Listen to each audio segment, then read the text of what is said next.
প্রতি মাসে এটা চাই ওটা চাই চাই, আমাদের আশার কোনো শেষ নেই। আবার কী নিতে ইচ্ছে করছে আমার, তো আজকে সেসবই বলবো তোমাদের সঙ্গে। শুরু থেকে শেষ পর্যন্ত দেখো আমার ব্লগটা, আর যদি ভালো লাগে ব্লগের শুরুতেই লাইক সাবস্ক্রাইব করে পাশে থেকো। আমাকে এখন ঘুম ভাঙাতে হয় আমার অ্যালার্ম দিয়ে। আমাদের দিন রাত দুটোই সমান, কখন ভোর হয়ে যায় কখন আবার রাত্রি হয়ে যায় আমরা বুঝতেই পারি না। আসলে এই সময়টা সত্যি খুব ব্যস্ততার সময়। আর কটা মাস গেলে তখন সবাই যারা হাত পা, তখন হয়তো আমি একদম ফ্রি হব। তবে হ্যাঁ, এই সময়টাকে বড্ড মিস করব। সেই সময় বাড়তি বক বক অনেক করলাম, ঘরের বাসি কাজ সেরে গেটের তালাটা খুলে দিলাম। খুলেই রাস্তায় দেখছি গোবর সুন্দর, তো গোবরটাকে নিয়ে যাব, গোবর ছড়া দিতে হবে। আর গোবরও শেষ হয়ে গেছে। আর বেড়ার ধার দিয়ে একটা কচু শাক লাগিয়েছিলাম, কতগুলো হয়ে গেছে। আটার প্লাস্টিকটাই গোবরটা ঢুকিয়ে রাখলাম, আর কিছুটা নিয়ে আমি এখন গোবর ছড়া দিয়ে দেবো।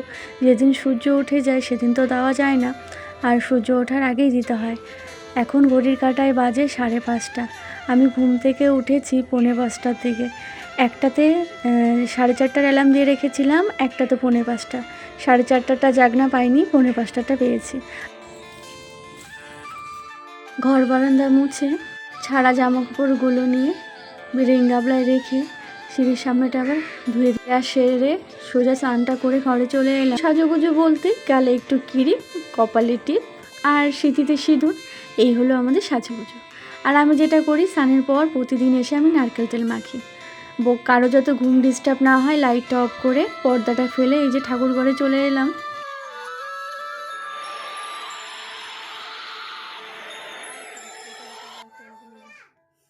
ঠাকুর ঘরে বসলে কখন যে সময় পেরিয়ে যায় বুঝতেই পারি না। আচ্ছা, অনেকটা সময় লাগলো আমার ঠাকুর ঘরেই। তাড়াহুড়ো করে রান্নাঘরে ওই যে ফিল্টারে জলটা ঢুকিয়ে নিলাম, ঢুকিয়ে ভাত বসিয়ে পাশেরটায় আমি বসিয়ে দিলাম ছোলা সিদ্ধ।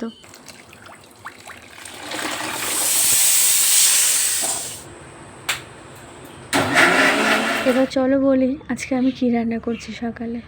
আজ বানাবো আমি দই কাতলা।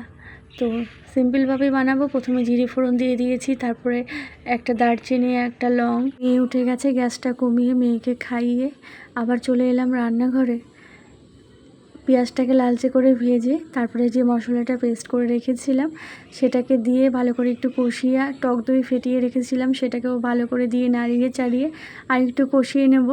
সকালে উঠেছি, সকাল থেকে ছোটাছুটি করতে হচ্ছে আর বড্ড খিদে পেয়ে গেছে, তাই একটু খেয়ে আবারও চলো রান্নায় ফেরা যাক। এই দেখো মশলাটা অনেকটা কষিয়ে গেছিলো। মশলা ঝোল দিয়ে ঝোল ফোটার পর এই যে মাছগুলোকেও দিয়ে দিলাম। তাও নামানোর আগে একটু গরম মশলা, একটু ধনেপাতা দিয়ে ঝোলটাকে আমি এখন নামিয়ে নেবো। গ্যাসটাকে অফ করে দিলাম। আর এদিকে পাশেরটাই করছিলাম ছেলের জন্য ছোলা, বেশি করেই করছিলাম আমাদের সবার জন্য। 8:10 বাজে, রান্না কিন্তু আমার হয়ে গেছে। এই দেখো আমার কাতলা, দই কাতলা কেমন হয়েছে অবশ্যই জানিও। আর এখানে আমার ছেলের জন্য ছোট ছোট করে মিনি পরোটা বানাচ্ছি। আমার ছেলে ছোট্ট করে রুটি, ছোট্ট পরোটাও খুব ভালোবাসে। আর লিচিগুলোও কিন্তু আমি একদমই ছোট ছোট করেছি। এবার চলো তোমাদের বলি, আমি শুরুতেই যা বলছিলাম এটা চাই ওটা চাই, আসলে কি বলো তো, এই রান্নাঘরের স্ল্যাবটা ভেঙে যাওয়ার পর থেকেই আমার এখন ইচ্ছে করছে আরও ওয়ালপেপার নিয়ে এই পাশটা কভার করতে। হ্যালো বন্ধুরা, সকলে কেমন আছো? আশা করছি যে যেখান থেকে আমার ব্লগটা দেখছি সকলে ভালো আছো এবং সুস্থ আছো। আমরাও বিন্দাস আছি। আজকের বারটা হলো মঙ্গলবার, আজকের তারিখটা হলো জুলাইয়ের, আজ হচ্ছে 28 তারিখ। তো আমার রান্না হয়ে গেছে, রান্নাবান্না পুরো কমপ্লিট। এখন বাকি আছে টিফিনগুলো প্যাক করে দেওয়া আর ছেলেকে রেডি করা। ব্রাশ করিয়ে ঘুমাচ্ছে। এরপর আমি যখন মাছের তরকারিটা রান্না করছিলাম, রান্নার পর এক ঢিপ বাসন বেরিয়েছে। ছেলের মা দুজনেই খুশি, কারণ টিফিনে আছে আজকে টিফিন বাটি, এটাতে পারবো। আর এই যে হলো ছেলের টিফিন বাটি, ছেলে টিফিন বাটিতে পারবো। আরেকজন নেই, শ্বশুরমশাই এখন তো আমাদের ওই গ্রামের বাড়িতে গেছে মাথা ভাঙা। শ্বশুরমশাইয়ের টিফিন প্যাক করতে লাগতো। রান্না হয়ে যাওয়ার পর এবার সবার টিফিনটা বেড়ে ছেলেকে খাইয়ে দিলাম। গাড়ি চলে এসেছে, গাড়িতে উঠিয়ে দিয়ে মেয়েকে খাইয়ে এখন আমিও খাবো। আর মেয়ে আমার সঙ্গে সঙ্গে কিন্তু একটু পরোটাও খাচ্ছে। 9:52 বাজে। সব বাসনগুলো কলপারে নামিয়ে ভিজিয়ে রেখে আসলাম। আর বেড কভার একটা ভিজিয়েছি, খেয়ে দিয়ে ওগুলো ধুয়ে মেলে দেবো কালকের মতো। দেখো এই বেলাটা কোনো রৌদ্র নেই, শুধু হাওয়া আর চিমসে গরম। আমা জল খাবে? দিচ্ছি। মেয়েকে জল দিয়ে খাচ্ছে ঘরে, টিভিতে কার্টুন দেখছে আর খাচ্ছে। আমি বারান্দায় বসলাম, মিনিট হলো, 10 মিনিট বসে তারপরে আবার কাজ শুরু করবো। আমি আছি ক্যামেরার সামনে, আমার মেয়ে আছে ক্যামেরার পিছনে। বারবার স্ট্যান্ডটাকে ধরেই দেখতে পাচ্ছ নড়াচ্ছে আর ফোনটা কাঁপছে, ভিডিওটাও কেমন কাঁপা কাঁপা হচ্ছে। কিন্তু আমার বরমশাই কোনো কিছুতেই রাজি হচ্ছে না, বলছে থাক, আমি ওটা সিমেন্ট বালি দিয়ে ঠিক করে দেবো, ওয়ালপেপার আর নিতে হবে না। কিন্তু আমি ভাবছি পুজোর আগে অনেকগুলো জিনিস নেওয়ার আছে, নিলে তোমাদের সঙ্গে অবশ্যই শেয়ার করব।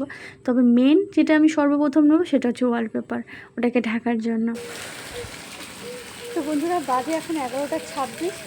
আজকে একটা বেড কভার আর বাকি যা যা মাম্মাম সোনা আর আমার কয়েকটা জামা কাপড়, তো এগুলোই এখন মেয়েকে স্নান করাবো। মেয়ের যে হাফ স্নান হয়ে গেছে।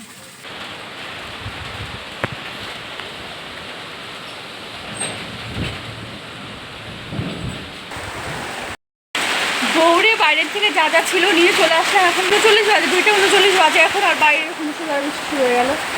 আমি মনে হয়তো নামবে না। মেয়েকে খাইয়ে ভাবলাম মেয়েকে একটু ঘুম পাড়ানোর চেষ্টা করি। মেয়ে তো ঘুমালো না, বাইরে দেখি পুরো অন্ধকার করে ঝুমঝুমে বৃষ্টি। দৌড়ে সমস্ত কিছু ঘরে নিয়ে এসে বাথরুমের দরজাটা আটকে দিলাম। তো এখন এই যে ঘরে এই মোছামুছির কাজগুলো করে নিচ্ছি। আর আমি বরের যে গাড়ি মোছার যে স্প্রে একটা মতো গাড়ি মোছে, তো সেটা দিয়েই আমি মোছামুছির কাজটা করি, কারণ বরমশাই কোনো আজ পর্যন্ত এটা দিয়ে গাড়ি মুছলো না। তো ভাবলাম যেহেতু নষ্টই হয়ে যাবে, আমি এগুলো মুছে শেষ করে দিই। তারপর আবার চলে এলাম জ্বালানাটা মুছতে। আর দেখো, আমার হাত থেকে নিয়ে পাকা বুড়িটা নিজেই কত কিছু করলো। এবার নিজে থেকে আমাকে দিচ্ছে, নাও আমার মোছা হয়ে গেছে, বা তুমি মোছো।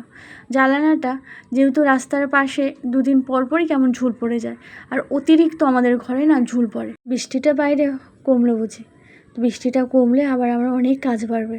বৃষ্টির জলে আমার পুরো বারান্দাটা একদম ভিজে আছে, বারান্দাটাকে আমাকে আবার ভালো করে মুছতে হবে। তো এই দেখো, ঘর গুছিয়ে আবার বারান্দাটাকে মুছে বিটন ছাদ দিয়ে স্নান করে চলে এলাম।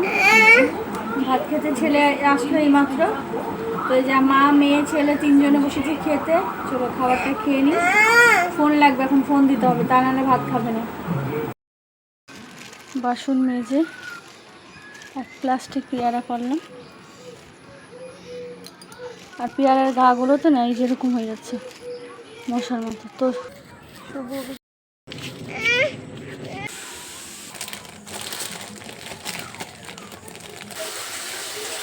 8:05। এখন আমি ব্রেড শিখছি, আর এদিকে সিদ্ধ ভাত আজকে রাতে করছি, আর তখন 1 পিস মাছ আছে, তো মাছটা ওদের হয়ে যাবে। আর এদিকে আলু বেগুন সিদ্ধ দিয়েছি, ঘি আছে, আলু বেগুন সিদ্ধ, ঘি আর আলু ভাজা।